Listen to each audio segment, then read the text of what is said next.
Hi, this is Corey Franklin with Remembering the Past, the show where we talk about people who've died recently who've had a profound effect on our history, our society, or our culture. And tonight we're going to start out with the tragic story of a hero. It's Dr. Donald Liu.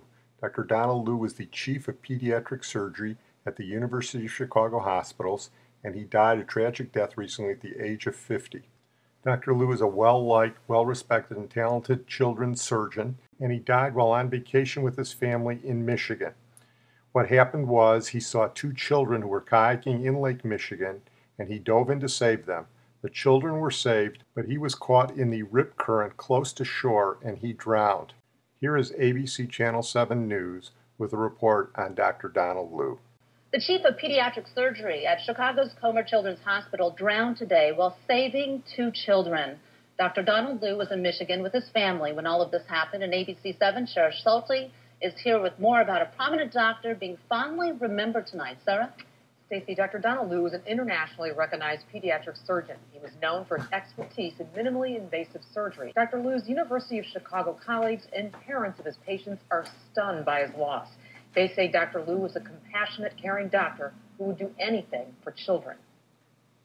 Hey, Michaela, how you doing? Known for his bedside manner and brilliance, Dr. Donald Liu was completely devoted to saving children, which is why his University of Chicago colleagues are not surprised Liu tried to save the lives of two kids while he was enjoying a weekend at the beach away from work. We know that given the same set of circumstances, he would have done it again. He would do anything for the children. The 50-year-old highly regarded pediatric surgeon at Comer Children's Hospital tried to save two kids in rough waters off of Lakeside, Michigan. The children made it back to shore safely, but Dr. Liu was caught in a riptide.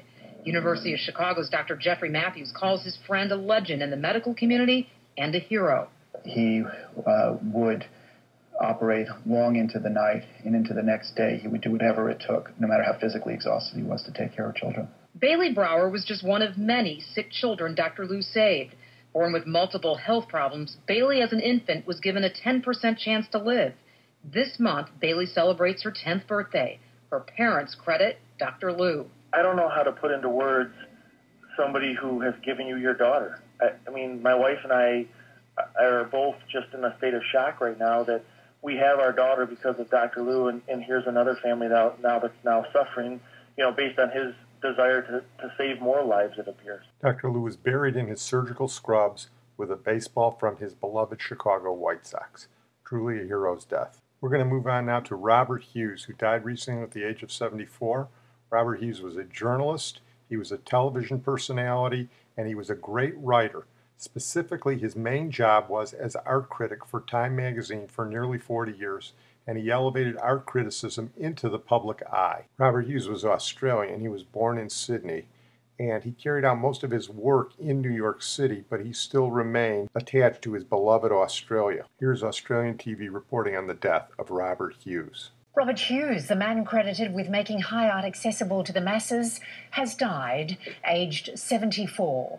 Born in Sydney, Hughes made his name as an art critic for the New York's Time magazine. He gained further fame with the international bestseller The Fatal Shore and Shock of the New, which was also a television series. More recently, Hughes made the television program Australia Beyond the Fatal Shore. Well, Robert Hughes may have been an art critic, but he wasn't one of those prissy art critics.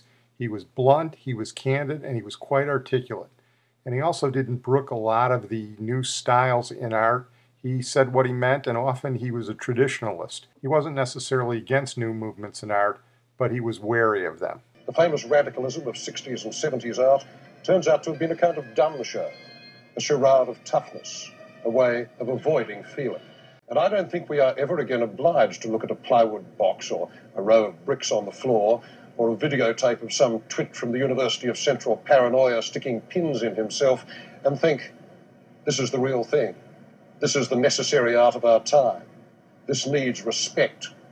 Because it isn't, and it doesn't, and nobody cares. The way he talked is the way he wrote. You were never in doubt about his feelings about art. He had a special animus for Andy Warhol. I think he once called him something like the white mole of Union Square. Hughes did not appreciate Warhol's approach to art, nor did he appreciate art simply given value because someone was willing to pay a lot of money for it, as he makes clear here in his visit to the apartment of a wealthy West Side art collector. Is the authoritative book on art history today just a checkbook? It's one thing for rich collectors to choose the art for their own galleries. But what happens when they start making choices for everyone else by bringing the influence of their own taste into the museum? Mr. Mugrabi, what is it that you collect? I collect mostly modern contemporary art.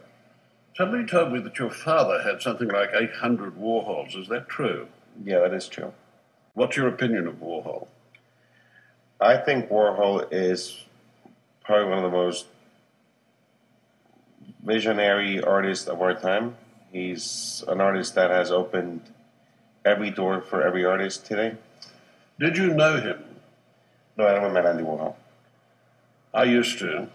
I thought he was one of the stupidest people I'd ever met in my life. Really? Yeah. Why is that? Because he had nothing to say. Well, he didn't have anything to say probably verbally, but he said it all with his work. Even the work seems to me to be rather dry and repetitious. Well, that's what's amazing about it, that it is repetitious in the same way that when you read 4 or 5 newspapers a day, you're reading the same news, but you're still reading the 5 or 6 different newspapers, because the more you see things, the more you read things, the more they stick to you. You see, I'm perplexed by Warhol because I think he's, had a considerable influence on media, but on the art of painting, I don't think so much. If you look at an artist, if you look at artists like Richard Prince... Do you take Prince to be an artist of significance, do you? Absolutely. What is significant about his work? He's a guy that has his own ideas. He's a person that has done a lot of different types of work. But Richard Prince's work seems to consist of basically 2 types. One is those rather weak jokes, and the other one is the transcription of photographs in paint. He's such a deep person that maybe you don't see it through his paintings, but he definitely is. If he is, why does one not see it in his paintings? No, I see it. I think, like, for example, you read a joke like that, and there's always truth coming out of these jokes. What is the truth that comes out of these jokes? They're lightly there, but the meanings behind these jokes are so real in today's culture and life that... Do you think that your activity has an effect upon the prices of works of art?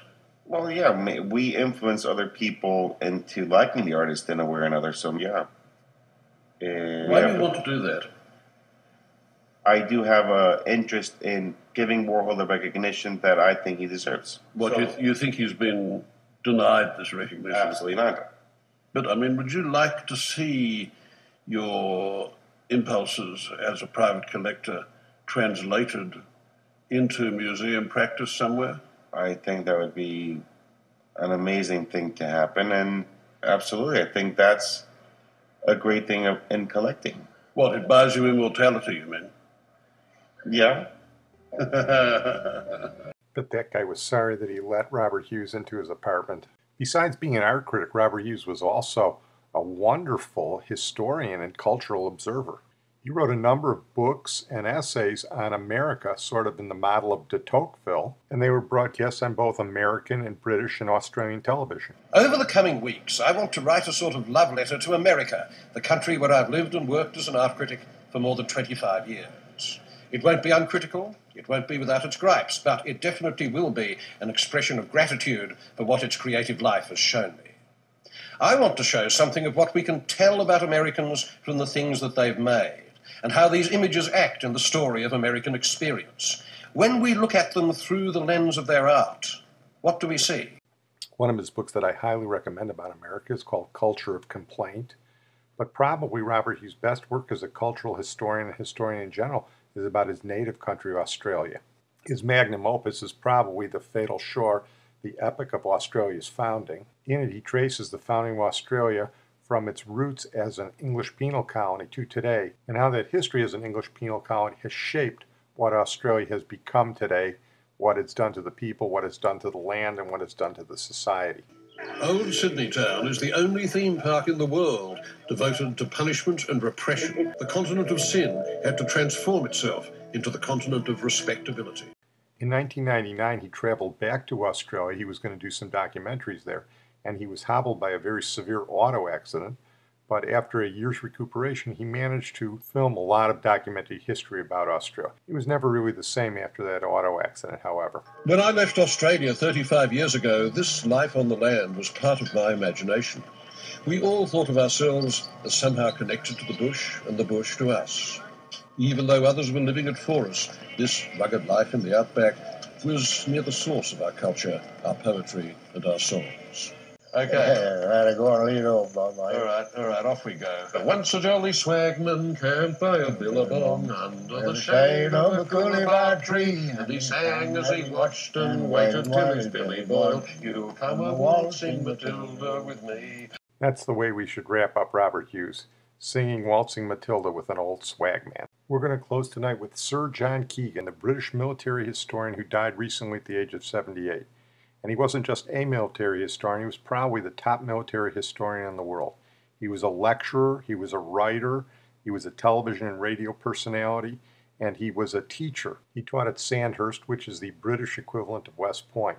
But he didn't confine his teaching and his writing to British military history. In fact, some of his best work is about American military history. I think his best book, in my opinion, is Six Armies at Normandy, which is about the Normandy invasion in June of 1944. He also wrote what could be considered definitive books on the Civil War and World War I. He wrote about ancient Roman military history, he wrote about the Napoleonic conflicts, and he didn't confine himself simply to strategies. He talked about the effects there were on soldiers and the effects there were on civilians, and he talked about all sorts of minute details like uniforms.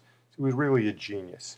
Here's Matthew Bannister, the BBC4, last word to talk about Sir John Keegan, and unfortunately they confined most of it to his British military history, and I want to emphasize that that was only one aspect of his wide-ranging international work. Now, Sir John Keegan was the respected military historian who lectured at Sandhurst for many years and was military affairs editor of the Daily Telegraph. He wrote more than 20 books, of which the best known is The Face of Battle. In it, Sir John focuses on 3 great historic battles: Agincourt, Waterloo, and the Somme. In 1998, he gave the BBC Wreath Lectures under the title War in Our World. War has overtaken disease and famine in the hierarchy of threats this world offers to human life, liberty, and happiness only in very recent times. We must be realistic. Life is itself a dangerous and ultimately fatal condition. We are all going to die. Well, John Keegan's own life was threatened by illness at an early age, as his former Sandhurst colleague Keith Simpson recalls. John was diagnosed with TB effectively at the end of the Second World War, and you were conscious of John's disability. I mean, he had a profound loping limp. And, of course, a lot of soldiers, when they first met John, assumed that he, in fact, was an ex-soldier who had been wounded in battle. Soldiers, in my experience, don't like wars. They're certainly not warmongers. Robert Fox worked alongside Sir John Keegan at the Telegraph. He loved the British Army and its intricacies, and he was very eloquent about regiments. Gosh, he knew everything about him. But I can remember when the American forces were deploying to the Gulf in 1990-91, Desert Storm, he said, "I have just seen on the front page of the New York Times a sousaphone player from the 1st Cavalry Division. That means they mean business." One of his greatest works was The Face of Battle. Why do you think that was a book that was so admired? It was so admired because it was so fresh, and it was bringing home all his experience, all his love of soldiery, his romantic streak in that he loved their chivalry, but also the horror of war. The former controller of Radio 4, James Boyle, was an admirer of John Keegan's work and invited him to give the Wreath Lectures. He tells you in one of his books, I think it's The Face of Battle, that being shot with a musket ball was one thing, and of course you could die, but what was more likely to happen was that you would be taken to a field hospital, develop sepsis, and die from that. The reason being that the ball carried part of the uniform into the inner body.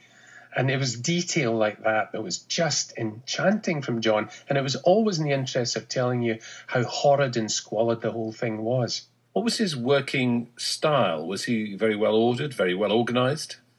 No, I don't think you could say that John was well organised. In fact, I shared an office with him, and I seemed to always be answering the phone with usually publishers from the United States of America wanting to know where Professor Keegan's manuscript was. And what about the style in which he wrote, James? What was that like?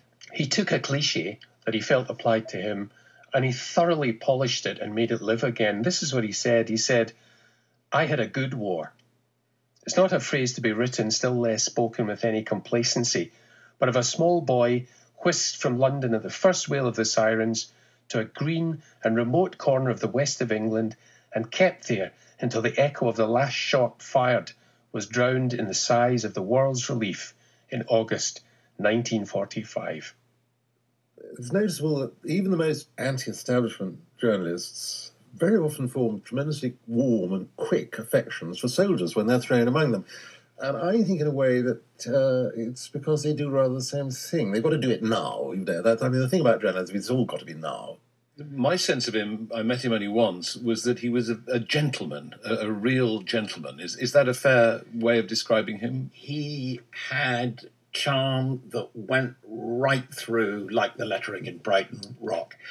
But around the Telegraph, the women, the ladies, absolutely loved John. Welcome from the Royal Military Academy, Sandhurst. Would you please give a warm welcome to the 1998 Reith lecturer, John Keegan. He walked into my office and I was the nervous one. I thought, my God, it's the great man. And he came in and he sat down and I was so nervous. Eventually I got up and I said, look, I really have to ask you this, Mr. Keegan. Please will you do us the honour of giving the Reith lectures? And he fell back on the settee with his right hand over his heart, American style, and he said, this is the greatest honour that can befall an Englishman. And then remembering my accent, he looked up and he said, I mean a Briton. He was a lovely guy. You know, he was always concerned about the other person. Well, I think regular soldiers, and that's what Sandhurst produces, have taken an odd decision. They've mortgaged their lives. They've promised their lives ahead of time, as Americans would say, because the oath they take and the code of honour they follow requires them to give up their lives if that's what duty says. Well, he says in the introduction to The Face of Battle that he had no military experience, that in many respects he was a pacifist. But I always thought that John would have loved being a soldier, and I have to say he was a military snob, John. It would have had to have been the household division or the cavalry, the comradeship, the sense of belonging. I think that would have been very, very important to him. Robert Fox on to John Keegan, who's died aged 78. We're going to close on that note tonight. I want to thank my producer, Sid Tepps. And in a closing tribute to Sir John Keegan, we're going to play something that he asked to play when he was on Desert Island Discs. For those of you who don't know, Desert Island Discs is a long-running BBC program where they interview one person and they ask him if he was on a desert island, what records would he like? One of the records that John Keegan asked for was the Hebrides Symphony by Felix Mendelssohn. So as a fitting tribute to the great military historian Sir John Keegan, here is the Hebrides Symphony.